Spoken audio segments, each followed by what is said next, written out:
Ayala. Carmen. Ayala, is that correct? Yes. Thank you.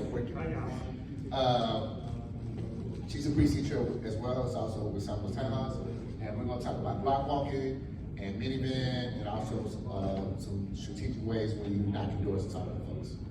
So,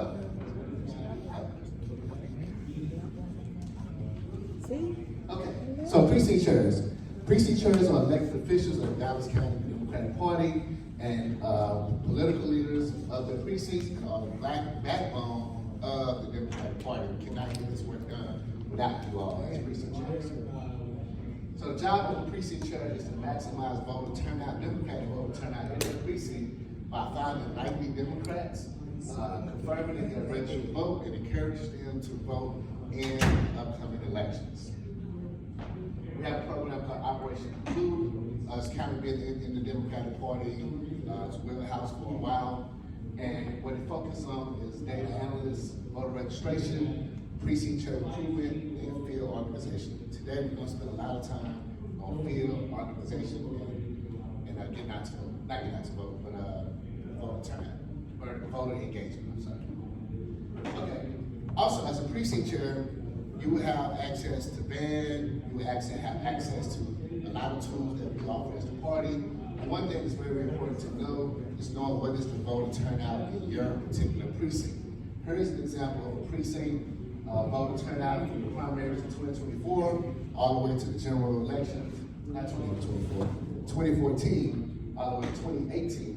And as you can see, the primaries election voter turnout was very low, and once you got to 2018, voter turnout actually increased.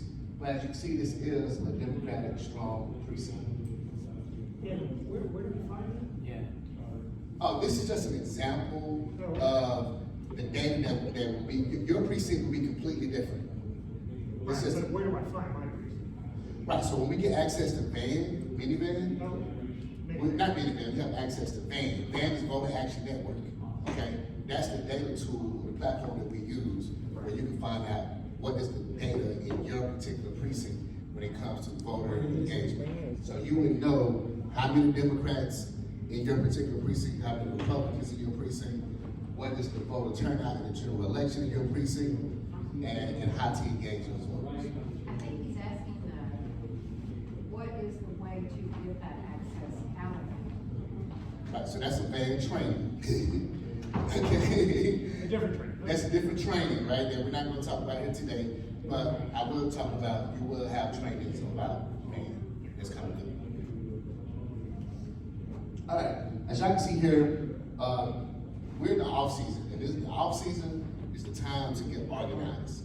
This is the time to really go out and talk to your voters in your precinct, get to know your neighbors, and organize them around voter engagement. So as you can see here, this fish, all the Democrats basically running out that one big Republican fish out of your precinct.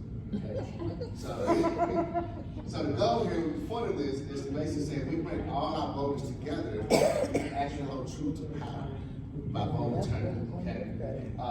So DCDP van access and training, developing a precinct field plan development, and utilizing the tools in your toolbox can actually show you how to organize and engage the voters in your precinct.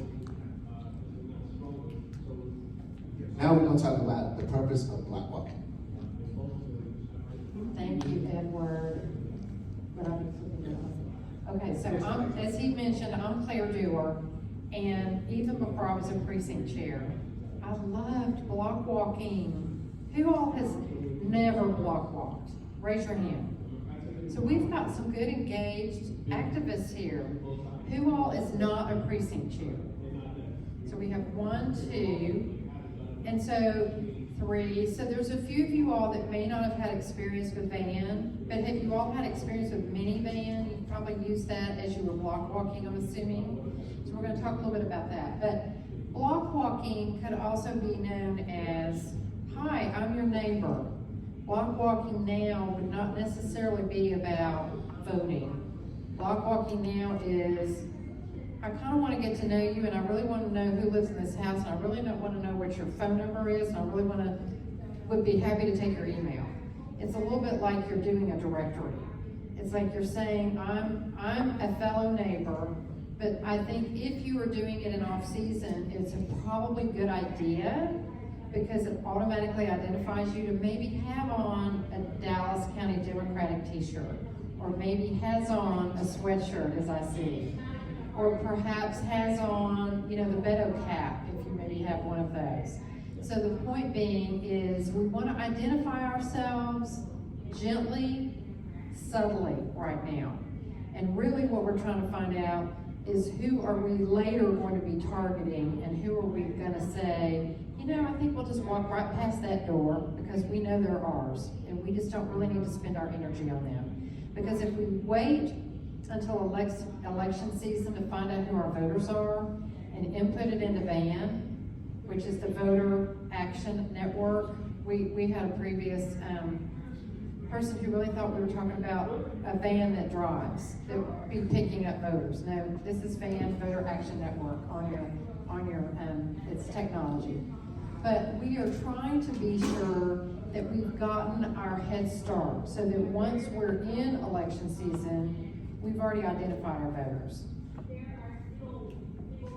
I like to say that when you're out walking, one of the things to think about is just being dressed comfortably, having, for me, a battery pack, because if you're using VAN, it sucks all the energy out of your phone, and all of a sudden your phone goes dead.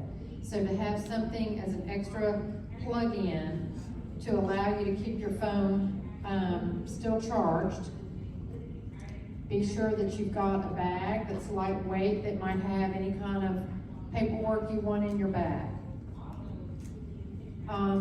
When we're there at the door, and if we're not specifically canvassing during the election season, we're just trying to build a relationship. And so we're trying to build a relationship not as much for voters, but with neighbors. And it might be that there is an issue in your neighborhood, like, do we need the city to fix that blinking light that doesn't ever seem to really be working? Do we need to think about a school crosswalk? Do we need to think about the crime that we've had in our block and visit with people about maybe what are their concerns, what are their issues? I'm a neighbor, I wanna visit with you about what you would like to see civically changed. We're gonna have some municipal elections, and even though our municipalities by and large don't run on ticket, so we don't necessarily have the R and the D, we can certainly figure out who might be more D by engaging on a couple of issues. And so values would be things like, how do you feel about the regulation of guns? Were you upset about the Dobbs effect? Do you think that having more vouchers is good for schools or less? And I think there are ways for us to get to the answers of, are you a fellow Democrat? Even if they're not really a fellow Democrat, are they fellow liberal? Are they a fellow progressive is another word. So I think it's comfortable to talk about issues with your neighbors when it is really specific to the neighborhood. So it may be schools, it may be who's running for mayor in your community. And then the main thing is, this is the time when we can hopefully get contact information. So if you have to use the ploy, and it wasn't really a ploy, for a long time in my neighborhood, I actually ran a directory. I mean, I'm the one that published a directory for our HOA. And so it's been real easy for me to be up to date on everybody's information because of that. And so maybe you need to volunteer with some other friends in the neighborhood to put together a directory so that if there are any kind of issues, I know in our neighborhood, we live close to Love Field, and so it was real helpful to be able to immediately react when it seemed like the planes were flying right over our neighborhood. And it turned out they were running more often, turning towards our neighborhood. And there was a person in our neighborhood that went to some commissions to really argue against Southwest Airlines or the private planes flying directly over our neighborhood. They now turn right instead of left. Now, I think we turned it over to the hospital so that we were not really affecting other neighborhoods. Now, specifically walking, it's always nice to have a buddy system, and I would highly recommend that. Although, I think if you're in your own neighborhood, I think it's fine to even like walk with your dog, or walk with a child in your stroller. Depends upon what your particular situation is. But I have often walked in pairs where both of us were comfortable going to the door, but we were across the street. And so you could be on one side of the street, actually minivan, you can actually even load up your addresses based on odd and even. So somebody can just be across the street so that you know that your buddy is within eyesight. When I knock on the door, we were literally talking about how do you knock, and I got suggested that perhaps I not knock like this. Because I got told that might mean that it was like the policeman at the door. But I think, as Edward just advised me, he said, you know, maybe you should knock like this. Almost musically. He said, that sounds like it's a friend knocking at the door. And I also ring the doorbell.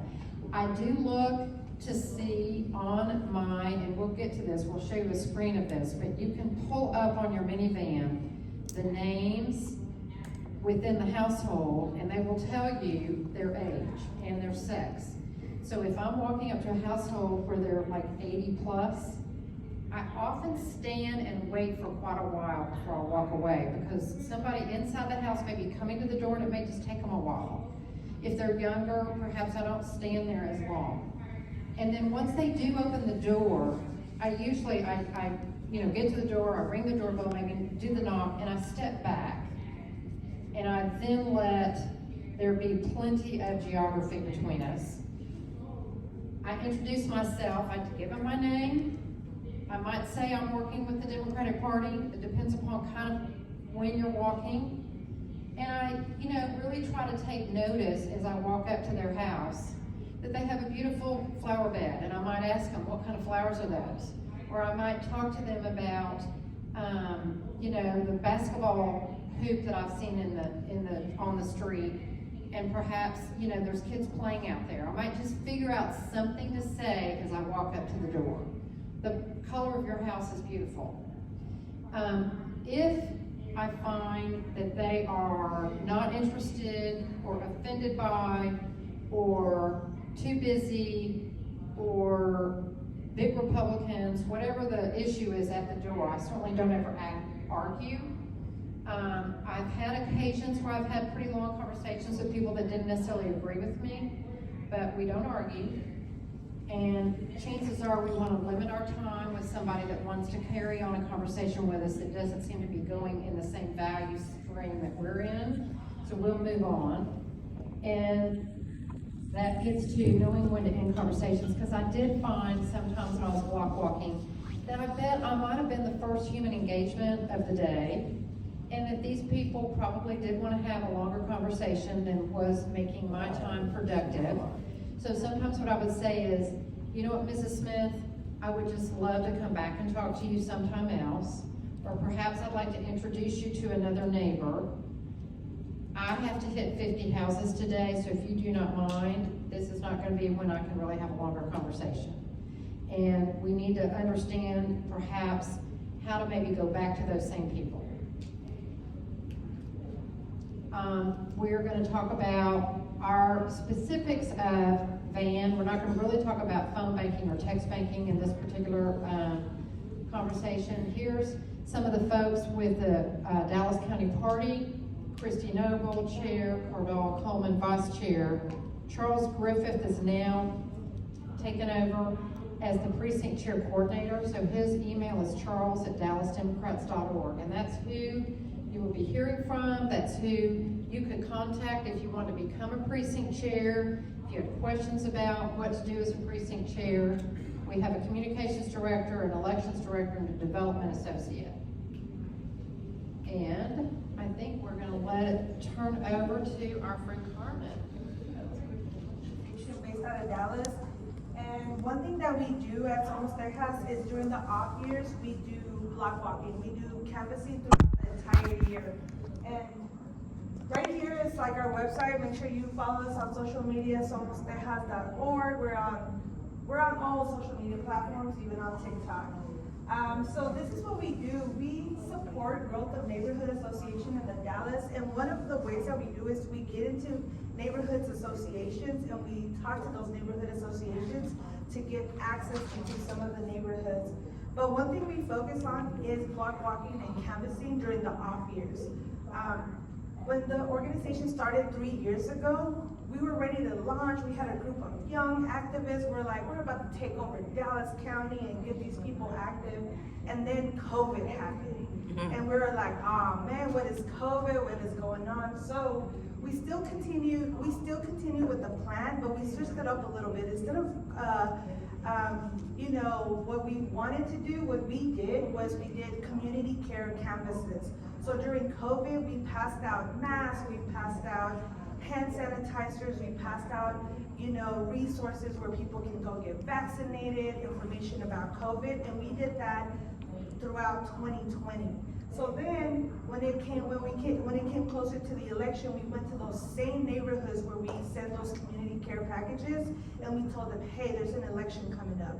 And they remembered us. They're like, oh yeah, Somos Tejas. So what we do is like, yeah, we're just your friendly neighborhood nonprofit organization, back at it again. And so we started building those relationships with folks in your community. And so I think it's so important to be able to not just ask them to come and vote, but form that, that rapport with people in the community. Because sometimes, like, especially in the Latino community, which is where we focus on, they have other things that they worry about, not just voting. And so, they refer to our people as a sleeping giant. And see, those are the community, the care packages we were handing out. And during COVID, we just left them on the doors. We didn't really, knock on them and have those conversations for safety purposes. But we let them know about our organization and what we're doing. And we didn't ask anything of them. We didn't tell them to come out, to do nothing. Just, here's the information, here's some masks. Good. And then we came back around. So we focused on 2 precincts in Oak Cliff. We focus on low propensity voters. Does everybody know what that means when I say low propensity voters? So we focus on those people that not everyone talks to, not everyone engages, because they're like, they're not gonna vote. Let's move on to our triple Ds, our double Ds. But not us. We realize the power that our people have, and we're often so forgotten that when we knock on these doors, they're like, wow, this is the first time. I never heard of this. I didn't know this election was going on. And when people say knowledge is power, it really is. Because the more you know, the more opportunities there is. And so that's what we do at Somos Tejas. We let them know about upcoming elections, but we do canvassing throughout the year. And I know this is not a van training, but we use minivan, we use van, and you can get super specific on the list and your targets and your area. So if we're knocking on, if we want to target young people, you can make your list so specific. You can make your list so specific that if you wanted to pull up all the Leos and Pisces in your neighborhood, you could do that. If you're like, hey, Mercury is in retrograde, let's talk to some Geminis, you can pull those lists.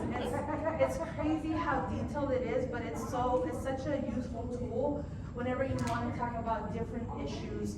And so that's what we do. I mean, I've canvassed in Chicago, in Georgia for different elections, and you just have to know the people that you're talking to. I said it in the earlier session. Latinos in Oak Cliff are different than Latinos in Plano.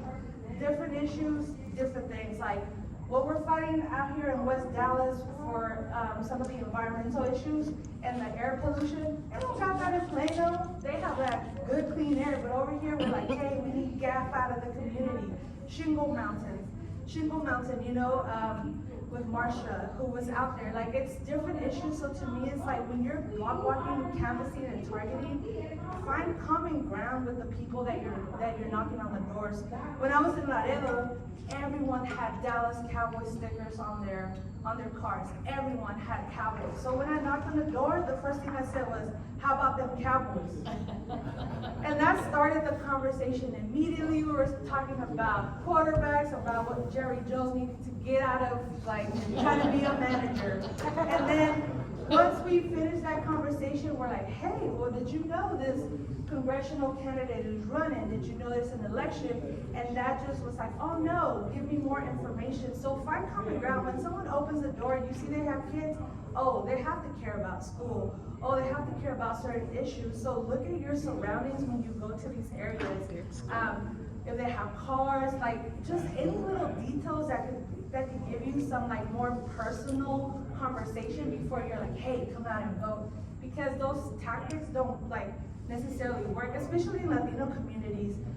Claire mentioned like clothing that you wear. So if you're in a Latino community and you have a name tag, please remove the name tag, because they're gonna be like, is this person in the government? Because we ain't gonna open the door. My mom is not gonna open the door, and you have to be mindful of like the neighborhoods that you're in, because more often than not, like in Latino communities, someone has an undocumented person living with them. So if I see a name tag, I'm like, oh no, I am not gonna jeopardize or risk it, because we live in Texas. I mean, we have a governor just doing all kinds of things, and so you have to be mindful of the area that you're in. So please, like, even though you're like, oh, but it says who I am, the organization, when a Mexican mom is looking through their window, they're not gonna see any of that. They're just gonna be like, oh no, like, what is going on? I'm not gonna answer the door.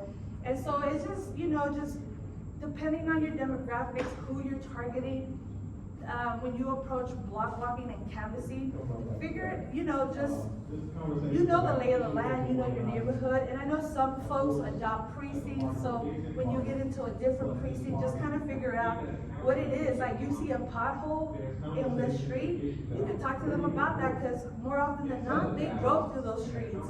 And like, who's gonna fix those potholes? And oftentimes, a lot of people don't know like who has power.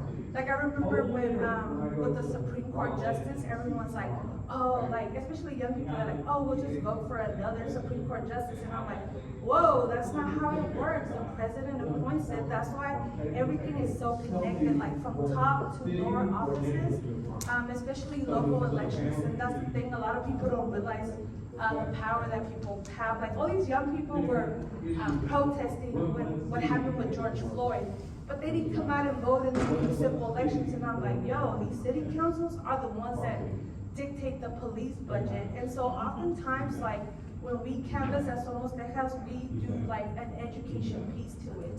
We're letting people know. We do events that go down the ballot. And so a lot of people don't know, when you think of railroad commissioner, oh, they're in charge of the trains. No, they're not. Like, it has nothing to do with trains. And even like what you see what's happening in like Ohio with all these trains happening and then all these environmental issues.